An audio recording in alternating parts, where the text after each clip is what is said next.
morning, everyone. Good afternoon, everyone. May I ask all of the mayors to come and be seated so we can maintain this democratic tradition that we've enjoyed this week at least of getting everything started on time.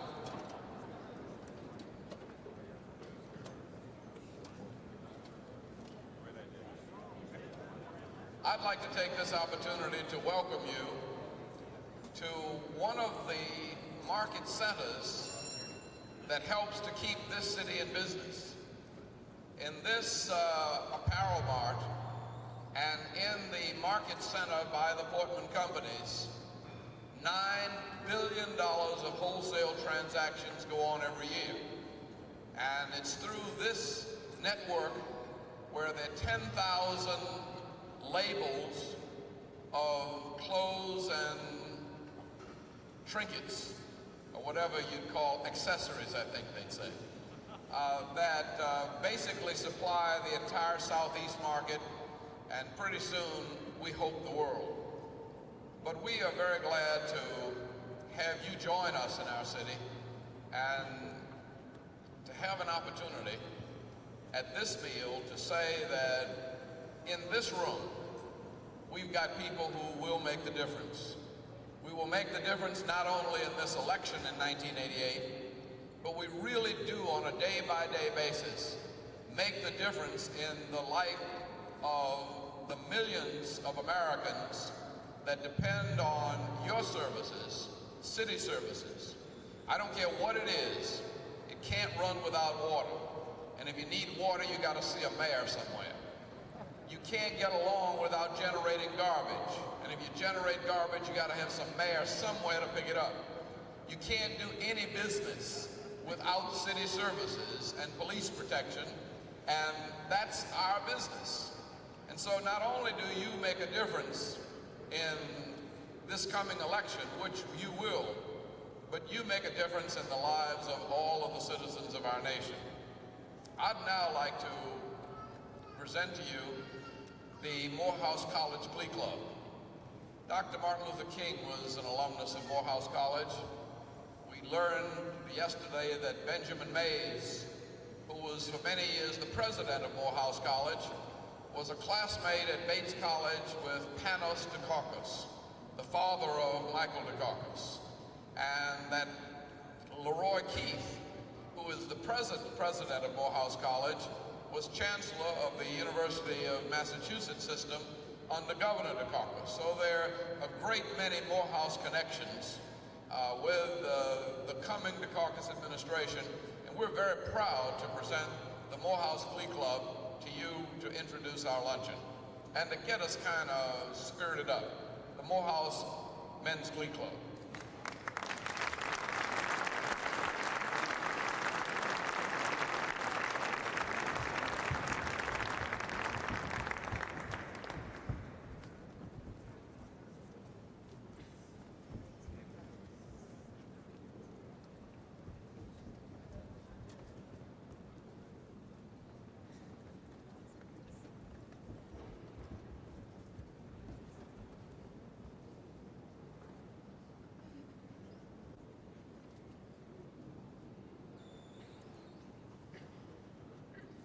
Every time I feel the Spirit moving in my heart, I will pray.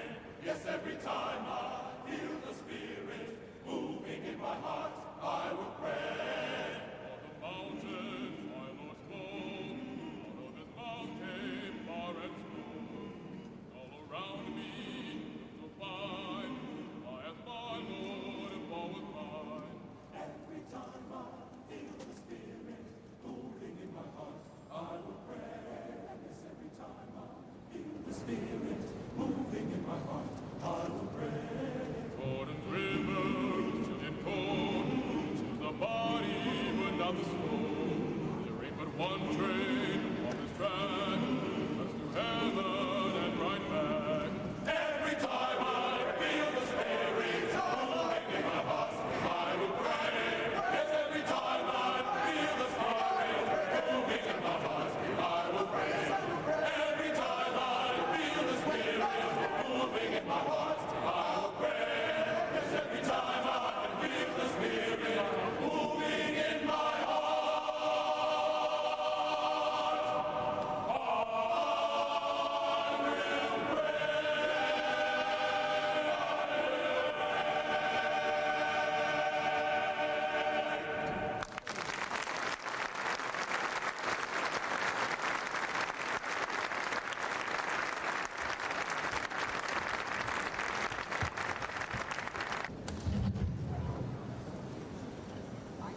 Archbishop of the Roman Catholic Diocese of Atlanta and North Georgia, in the person of Archbishop Eugene Marino, who will invoke God's blessing on this occasion.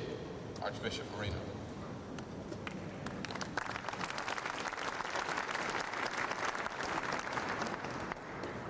Let us bow our heads and pray for God's blessing. Good and gracious God, we acknowledge your universal dominion over all of us. You are the God of Abraham, Isaac, and Jacob. You are the God of Hebrew, Christian, and Muslim. You all are the God of all women and men. We ask you to bless us today, and we thank you for bringing us together in safety and in peace. In a world marked by oppression, in a world where there is still hunger, you, gracious God, fill us and take care of us. We ask your blessing today so that we may share the goodness of our democratic way of life and the abundance of your blessings with our sisters and brothers who have less. Bless these mayors, these men and women who have been charged by their people to guard the city. Help them to remember that they labor in vain who keep the city unless the Lord is the sentinel. Help them to turn. We ask these and all your blessings through Jesus Christ the Lord. Amen. I think we can proceed with our luncheon, but I'd just like to take this opportunity also to say that last night we heard a brilliantly articulated prophetic vision of what America should and could become. And I was fascinated as a preacher listening to that vision articulated. But like you, I woke up this morning and realized that in addition to being a preacher, I'm a mayor. And translating that prophetic vision into the day-by-day lives of our citizens is the kind of task that I think Jesse Jackson and this party challenge us to. And I'm convinced that we are up to the task, and that having gone through the last 8 years with the federal government working against almost everything we're trying to do, that with a competent administrator and manager working with the cities, as Michael Dukakis certainly will, that you and I can be instrumental in seeing to it that the kind of lofty vision which Jesse Jackson held up to us last night can become a reality in the United States of America, and even much of it in our lifetime and in our administrations. Thank you very much. Enjoy your life.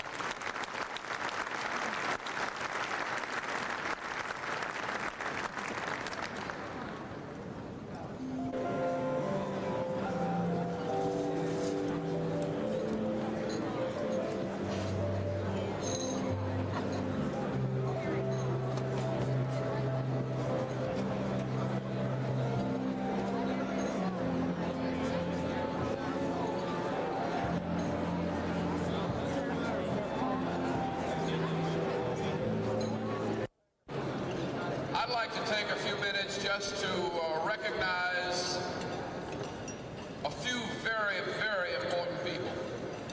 First is the mayor who has probably served the people of this nation longer than any other mayor, and that is Mayor Frank Rogers of Harrison, New Jersey, who's been in at least 42 years, is that correct?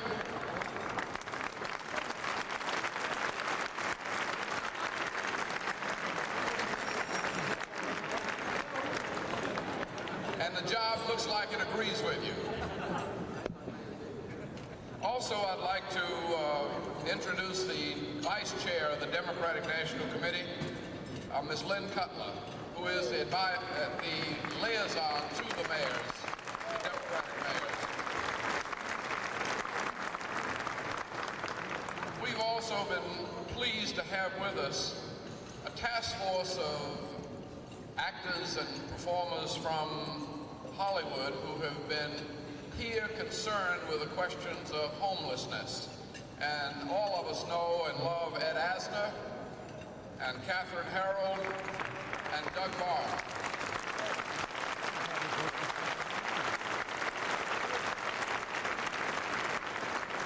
There are 50 people from the entertainment industry that are here, and we welcome their presence. Let me just announce that the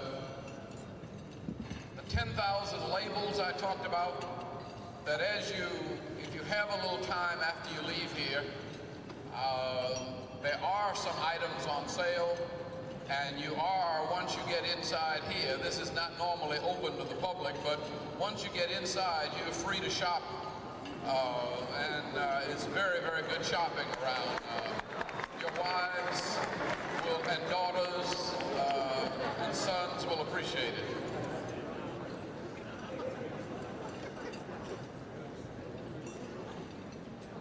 It's probably against the law, is that right, John?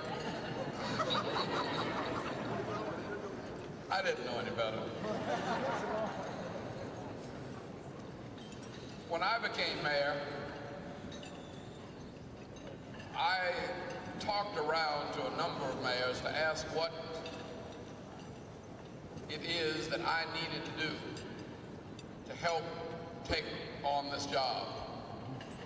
And one of the people that I got the best advice from, advice that I keep close to my heart and in my head, but advice that I would dare not ever say anything about in public. But it's very good, sound advice, and if you ever want good advice about what it takes to be a mayor, and you don't mind your ears burning a little bit, the man to talk to is the mayor of Detroit, Michigan, Mayor Coleman Young.